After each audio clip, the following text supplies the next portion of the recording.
అందరికీ నమస్కారం. మరి భూదేవి నగర్ ప్రజలందరికీ కూడా హృదయపూర్వకంగా నమస్కారాలు తెలియజేస్తున్నా.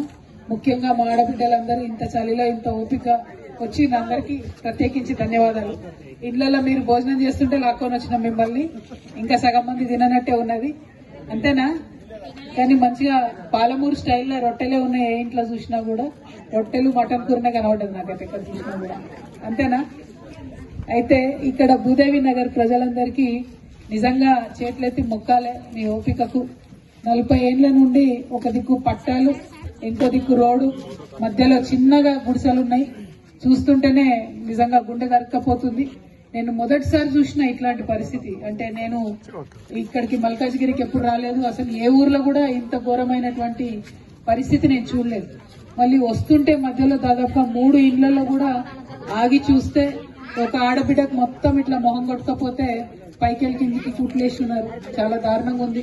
ఇంకొక దగ్గర ఒక ఆడబిడ్డ బయటికి ఎందుకంటే ఇక్కడ కంప్లీట్ గా బాత్రూమ్స్ లేవు, స్నానం చేసే వసతి లేదు, అవతలితలకు పోయే వసతి లేదు. కాబట్టి ఆడబిడ్డలు పట్టాలు దాటిపోతుంటే మరి 2 ఆడబిడ్డలు కూడా ప్రాణాలు కోల్పోయిన విషయం చూస్తే అసలు ఎక్కడున్నాం మనము, ఇదేమన్నా హైదరాబాదా, బీహారా, అర్థం కానటువంటి పరిస్థితి అనిపిస్తుంది. చాలా బాధగా ఉంది. మళ్ళీ ఈ లిస్టు చూస్తేనేమో అందరు నాయకులు వచ్చిపోయారు, ఒక్కరని కాదు, ప్రతి ఒక్క నాయకులు ఏ పార్టీ ఆ పార్టీ అని లేకుండా అందరు వచ్చిపోయారు. అయినా మీరు ఇట్లా ఉండడం అన్నది నిజంగా చాలా విచిత్రం అనిపిస్తుంది నాకైతే. అయితే ఒక్కటి మాత్రం నేను చెప్పగలుగుతాము, ఇక్కడ వచ్చిన నాయకులు అందరూ పెద్ద పెద్దోళ్ళు అందరూ మగవాళ్ళే వచ్చిపోయారు. ఇవాళ మీ ఆడబిడ్డగా నేను వచ్చిన, మీ దుఃఖం నాకు అర్థమవుతుంది, మీ బాధ నాకు అర్థమవుతుంది. ఒక్కరోజు మీ లెక్క ఉండాలంటే కష్టం, బతకలేరు. కాబట్టి మీ బాధ నాకు అర్థమవుతుంది. కాబట్టి నేనేమంటున్నా అంటే మనకి ఏదైతే శాశ్వతంగా ఇల్లు కావాలో దానికోసం వేరే ఉపాయం చెప్తా నేను. కానీ ఇమ్మీడియట్ గా మాత్రం ఖచ్చితంగా మా ఆడబిడ్డలు స్నానం చేయడానికి, బాత్రూంలకు పోవడానికి తెలంగాణ జాగృతి తరఫున ఒక 6 బాత్రూంలు ఇమ్మీడియట్ గా మాత్రం మేము ఇక్కడ కట్టించేస్తాం. ఎందుకంటే ఈ ప్రభుత్వాల కోసం కొట్లాడితే, ఈ ప్రభుత్వాలతో చేస్తే కొద్దిగా టైం పట్టొచ్చు. కానీ ఆ లోపల మాత్రం రేపంటే రేపు, మాక్సిమం ఎల్లుండి లోపల పని స్టార్ట్ చేసి ఇక్కడ బాత్రూంలో ఆడబిడ్డలకు కట్టిస్తాం.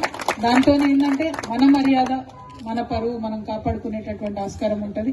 వస్తుంటే అన్నదమ్ములు మాట్లాడుతుంటే చాలా బాధ అనిపించింది.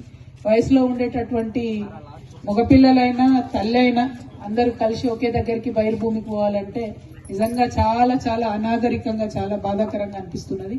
నిజంగా మీ దుఃఖం ఎవరికి రావద్దు. 40 ఏళ్ల నుంచి ఇంత దుఃఖం ఉందంటే అది మామూలు విషయం కాదు.